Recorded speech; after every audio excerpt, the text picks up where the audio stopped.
MMA is very much a sport that moves in waves. We've watched as the Brazilians dominated with multiple champions in earlier days. We've seen the rise of the Dagestan wrestlers and how they ran through all comers using a fighting system that seemed virtually unstoppable at the time.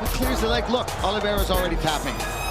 And now, judging by the lay of the land, it seems like a new wave is afoot. When Brandon Moreno became the first Mexican-born champion in UFC history, it seemed like a milestone that was long overdue. Cain Velasquez was of course Mexican, but as a resident of the United States who was born in California, he didn't connect with the fan base to the same extent as someone like Moreno. For this video, we're going to take a look at some of the standout Mexican fighters who have achieved great things in the cage. You have the undisputed champions Brandon Moreno and Alexa Grasso, and two fighters in Irene Aldana and Yair Rodriguez who are set to take on a pair of legends for their belts. There's a possibility that we could have 4 Mexican champions before the summer's out, which is a crazy thought considering that the nation's first champ only came a couple of years back. Brandon Moreno, an icon in Mexican MMA, embodies the spirit of an underdog who defied the odds and etched his name in the annals of the sport. Ortiz gonna go out.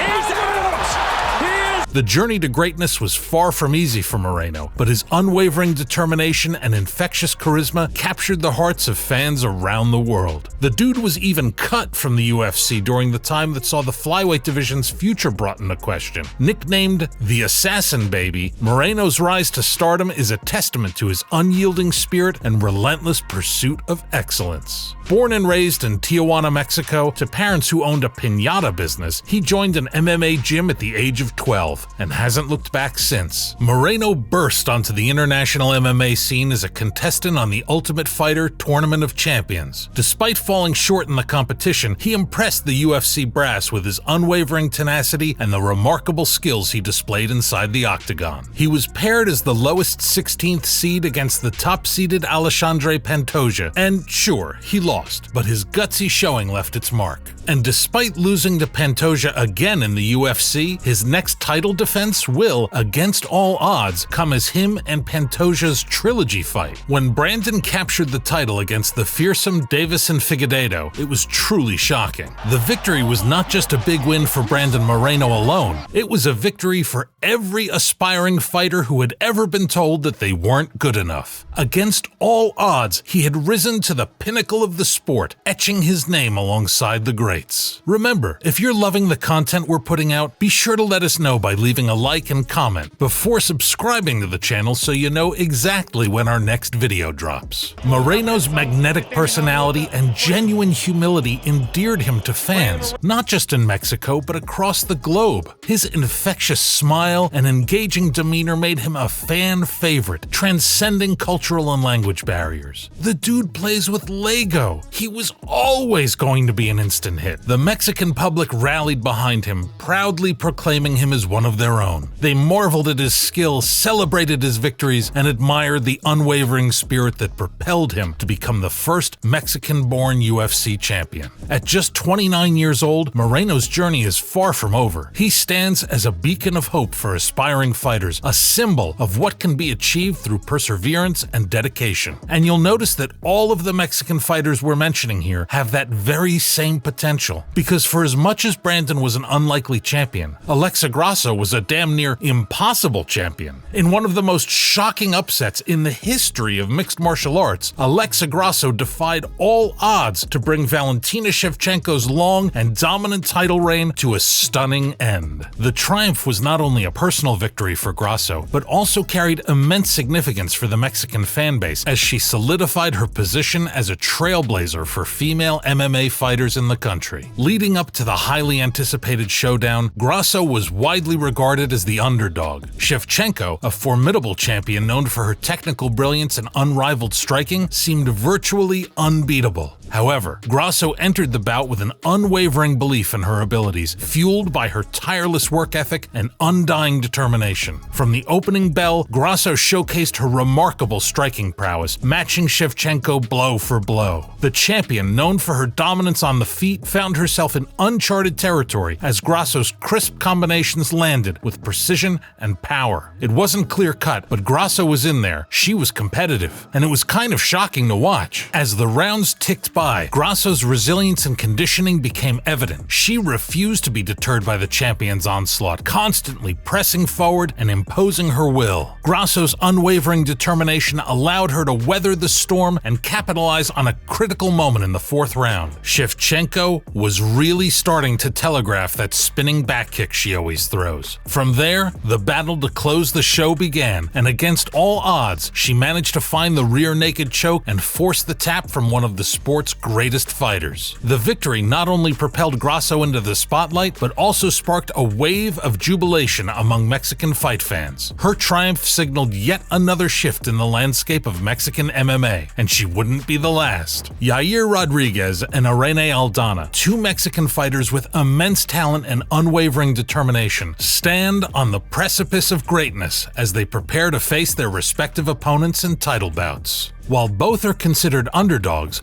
with their relentless Mexican fighting spirit and the echoes of their compatriots' triumphs still ringing in their ears, they dare to dream of joining the ranks of UFC champions. Yair Rodriguez, known for his flashy style and dynamic striking, faces the formidable Alexander Volkanovski for the featherweight title. Volkanovski, a dominant champion with a skill set honed to perfection, poses a daunting challenge for Rodriguez. However, the Mexican fighter is no stranger to overcoming adversity, and his unorthodox arsenal of strikes may hold the key to unlocking Volkanovski's defenses. We just saw Volk come just about as close as any fighter in history to winning UFC gold and still get the loss as he brought Islam Makhachev to the scorecards. But while the fans are pretty high on Volk right now, let's not forget that Rodriguez absolutely decimated Josh Emmett last time around, and it was an insanely impressive display. Rodriguez's journey to this moment has been marked by electrifying performances and moments of sheer brilliance. From his last-second elbow knockout against the Korean Zombie to his highlight reel head kick finish against Andre Fili, Rodriguez has captivated audiences with his unrelenting aggression and flair for the spectacular. Now, with the title in sight, he aims to harness that energy and make history. But Volk is a different task entirely. And if Mexico is hoping to earn itself another champion, Yair is going to have to perform to a level that he has never once reached before. Similarly, Irene Aldana finds herself on the cusp of greatness as she prepares to challenge the pound-for-pound queen of women's MMA, Amanda Nunes, for the bantamweight crown. Nunes, a dominant force in multiple weight classes, boasts a resume that includes victories over some of the most respected names in the sport. For Aldana, the task at hand is nothing short of monumental. Simply put, Nunes is the GOAT, no question about it. Yet Aldana's ascent to this moment has been marked by a steady progression and a growing belief in her abilities. With her technical striking and ever-improving ground game, she has carved a path of destruction through the division. It's hard to know who is the bigger underdog between the two, but our vote probably goes to Aldana. Yair clearly has the danger levels to get Volk out of there. Aldana, for as much as she is a very good fighter, is up against the greatest of all time, and Nunes has the tools to really put a hurting on her. While the odds may be stacked against them, Rodriguez and Aldana carry the weight of their nation's hopes on their shoulders. They look to the recent triumphs of their compatriots Brandon Moreno and Alexa Grasso as sources of inspiration and motivation. The successes of Moreno and Grasso have ignited a fire within the Mexican fight community, demonstrating that dreams can be realized against all odds. It's a Mexican wave, folks. It came out of nowhere, and now that we're in the middle of it, it's almost hard to believe how suddenly things have changed. Should Rodriguez and Aldana emerge victorious, the impact on Mexican MMA would be immeasurable. Their triumphs would serve as beacons of inspiration, fueling the aspirations of aspiring fighters throughout the country. Their victories would cement Mexico's place on the global MMA stage, solidifying its reputation as a breeding ground for world-class talent. As the stage is set for these Mexican warriors to step into the Octagon, the world watches in anticipation. The odds may be stacked against them them both, but they're not out of these fights. They're not totally outgunned, so to speak. With each strike thrown, they carry the hopes and dreams of a nation, daring to carve their own path to greatness and etch their names alongside the likes of Brandon Moreno and Alexa Grasso in the pantheon of UFC champions. The stage is set, the time is now, and the world awaits the outcome of their battles. And if even one of them can get the job done, can you imagine how crazy a UFC Mexico pay-per-view would be with 3 title fights up top? That's the type of show that could well inspire a generation. It's clear that something special is happening within the Mexican MMA scene, and over the coming weeks and months, we're going to get some real answers about just how special things can get. Remember, if you enjoyed this video, be sure to leave a like and a comment before hitting the subscribe button so you don't miss a single upload. As always, thank you for tuning in.